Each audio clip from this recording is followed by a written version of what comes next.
Hello guys, this video is a continuation for the previous one.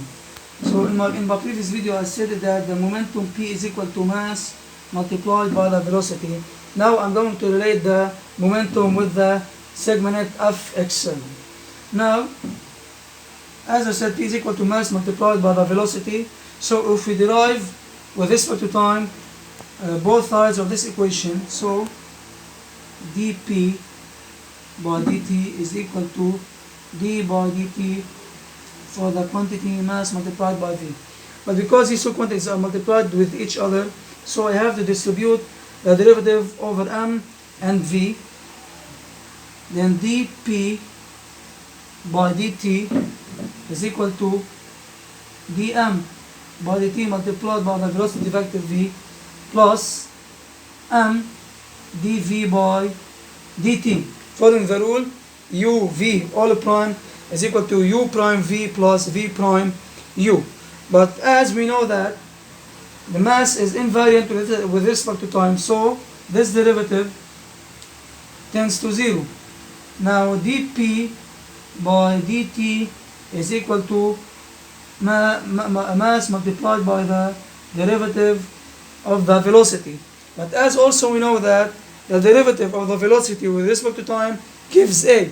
So dp by dt is equal to ma. But this term is not that weird, because Newton's second law states that the summation of the F external is equal to mass multiplied by the acceleration. So we have to substitute this term right here. So then dp by dt is equal to the summation of F external. But because dt is a very short time during explosion and during collision, so we can write it dp by dt as delta p by delta t, because the time duration of collision and explosion is too short, and the derivative of dp with respect to time, we can write it in this way, delta p over delta t. So the net F external is equal to delta p over the time duration, or the interval of collision, or the interval of explosion. Now let us give an example about delta p and the net F external.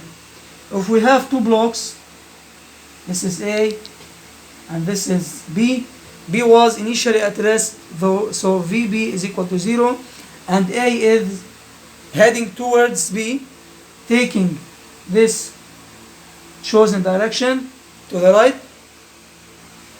So also we have that PA initially was 6 kilogram meters per second, and PA prime after collision is equal to 3.5 kilogram meters per second, and PB was, because it was initially at rest, so PB before collision was 0 kilograms meters per second, and PB prime after collision was equal to 2.5 kilogram, so 2.5 kilogram meters per second.